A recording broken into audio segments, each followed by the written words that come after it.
படித்தால் முன்னேறலாம். நிஜத்தில் என்ன நடக்கிறது?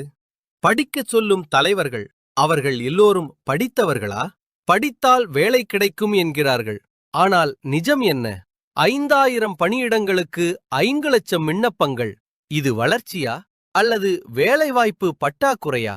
ஒரு இளைஞன் சொன்னான், கடன் வாங்கி வேலைவாய்ப்பை உருவாக்குகிறோம் என்று. அப்படியானால் ஏன் இவ்வளவு பெரிய போட்டி? கடன் வாங்கி வளர்ச்சி செய்கிறோம் என்றால் ஏன் இளைஞர்கள் இன்னும் வேலைக்காக அலைகிறார்கள்?